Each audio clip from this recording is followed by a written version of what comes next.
आज हम congestive heart failure के बारे में डिस्कस करने वाले हैं। Let's start the topic.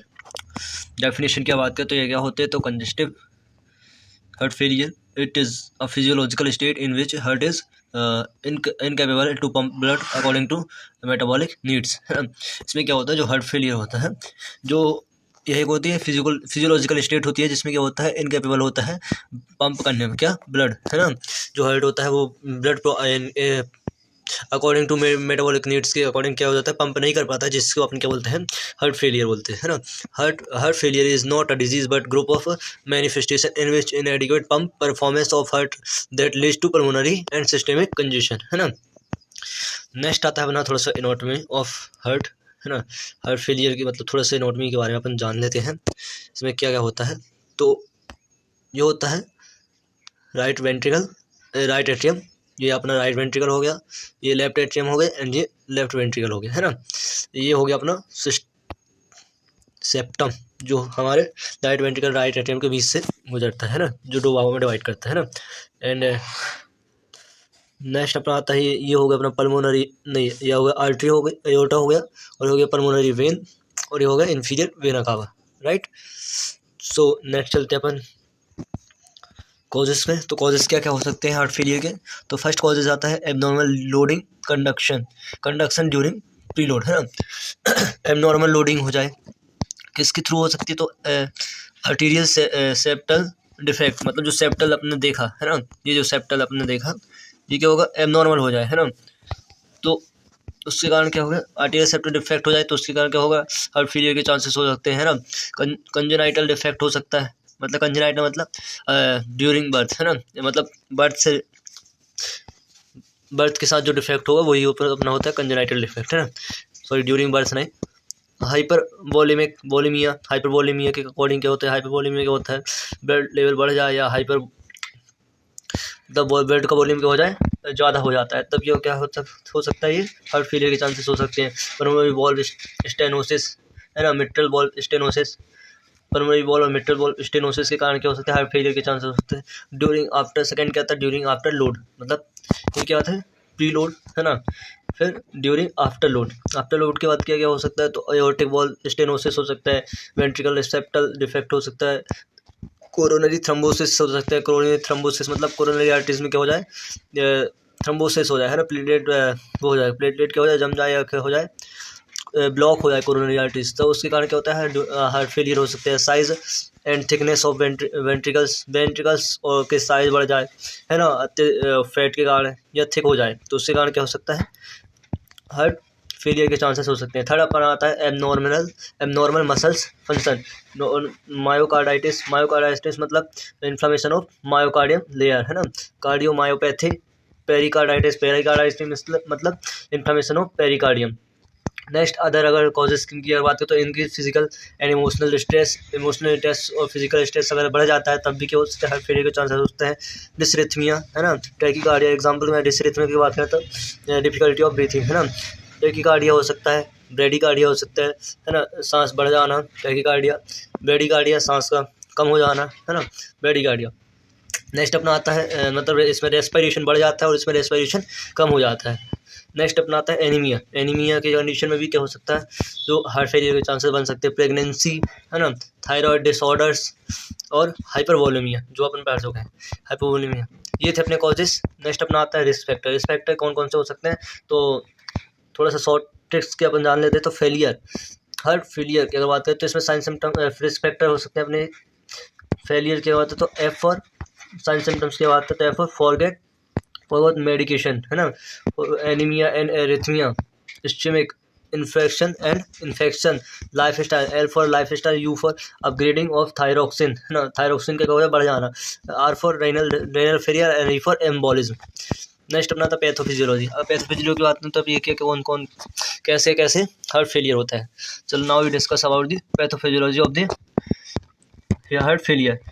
इसमें क्या होता है, फर्स्ट है अपना left ventricular hypertrophy leads to ventricular hypertrophy leads to increase muscle fibre diameter, जो वेंट्रिकुलर एरिया होता है उसका जो मसल फाइबर का होता है वो डायमीटर का हो जाता है, बढ़ जाता है, जिसके कारण हाइपरट्रॉफी में, जिसके कारण क्या होता है, leads to decrease contractile function of cardiac muscle, जिसके कारण क्या होता है, जो डिक्रीज हो जाता है क्या, कॉन्ट्रैक्शन ऑफ द मसल है ना, कार्डियक मसल का जो क्या होता है, कॉन्ट्रैक्शन जो होता है क्या होता है, डिक्रीज हो जाता है, जिसके कारण क्या होता है, इंक्रीज हार्ट वर्कलोड, जिससे जिससे जिससे क्या होता है, जो वर्कलोड होता है हार्ट का वो क्या होता है, इंक्रीज हो जाता है, जिससे क्या होता है, when heart fail then compensatory mechanism of heart act start है ना, जब हार्ट फेल हो जाता है तो क्या होता है, तो कंपनसेटरी मैकेनिज्म जो होता है वो क्या होता है, स्टार्ट हो जाता है, देन क्या होता है, if it fail then residual volume of left ventricle increase, जब जो लेफ्ट वेंट्रिकल का जो रेसिडुअल जो वॉल्यूम होता है वो क्या हो जाता है, इंक्रीज हो जाता है, फिर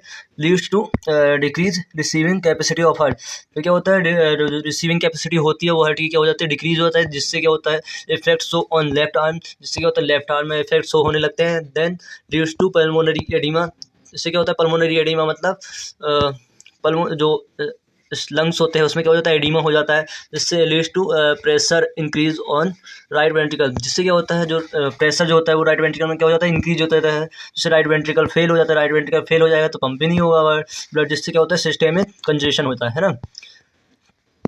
इसी तरह अपनी पैथोफिजियोलॉजी खत्म होती है। नेक्स्ट अपना आता है साइन एंड सिम्टम्स है ना, तो इसमें साइन सिस्टम क्या बात है, इफ लेफ्ट वेंट्रिकल फेल, अगर लेफ्ट वेंट्रिकल फेल हो जाए तब के कौन कौन से साइन सिम्टम देखने को मिल जाता है, पल्मोनरी एडिमा देखने को मिलता है अपन को है ना, back flow of heart into pulmonary artery and when, back flow देखने को मिलता है pulmonary heart and pulmonary artery and pulmonary vein में है ना, शॉर्टनेस ऑफ ब्रीथिंग देखने को मिलती है, डिस्पनिया एंड ड्राई कफ देखने को मिलेगा, फटीगेबिलिटी है ना, थकावट देखने को मिल सकती है, इंसोम्निया देखने को मिलेगा, इंसोम्निया रेस्टलेसनेस देखने को मिलेगी, टैकीकार्डिया देखने को मिलेगा, टैकीकार्डिया मतलब इंक्रीज हार्ट बीट है ना, जब 100 से अधिक चले 100 से ज़्यादा जाने लगती है तो उसको क्या बोलते हैं, टैकीकार्डिया बोलते हैं, heart beat 100 beats per minute के अकॉर्डिंग है ना, जब अबव चले जाते हैं तो उसको क्या बोलते हैं, टैकीकार्डिया बोलते हैं। नेक्स्ट अपना आता है इफ राइट वेंट्रिकल फेल, जब क्या होगा, राइट वेंट्रिकल फेल हो जाए तब के कौन कौन से कंडीशन साइन सिम्टम देखने को मिलेगा, तो liver congestion causes abdominal pain, anorexia, loss of appetite, nocturia, urination in right night है ना, वीकनेस देखने को, abnormal body fluid in body cavity, ankles oedema.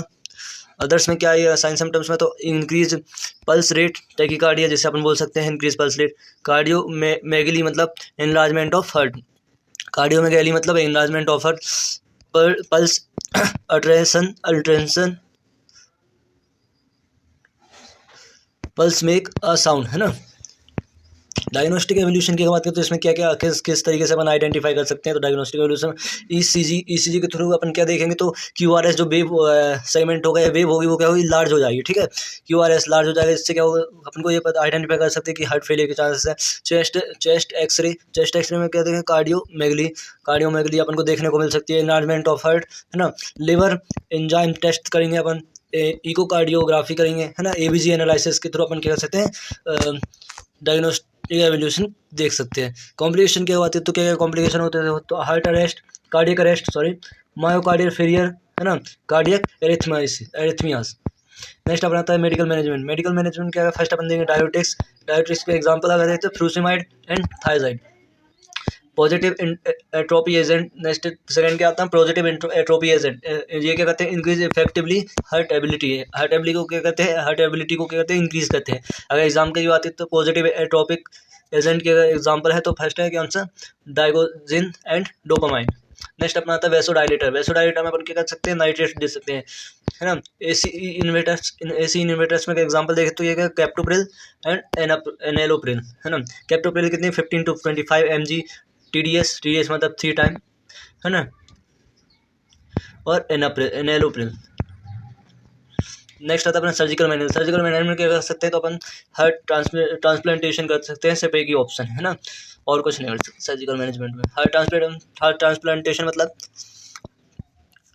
जो प्रेजेंट है हार्ट जो फेल हुआ है उसको क्या करना है, ट्रांसप्लांट करना, मतलब दूसरा हार्ट उसके बदले में क्या है, दूसरा हार्ट लगाना, क्या होता है, हार्ट ट्रांसप्लांट हो रहा है ना। नेक्स्ट अपना आता है सर्जिकल मैनेजमेंट में अपन अगर देखें तो नर्सिंग डायग्नोसिस में क्या क्या हो सकता है, alter cardiac output related to impaired contractility of heart है ना, fluid excess related to sodium and water retention activity intolerance related to imbalanced oxygen supply और increase oxygen demand, knowledge deficit related to disease condition, है ना। इसके साथ हमारा ये topic खत्म हो सका है। वीडियो को लाइक करें, शेयर करें और चैनल को सब्सक्राइब जरूर करें। मिलते हैं नेक्स्ट टॉपिक में, तब तक के लिए जय हिंद।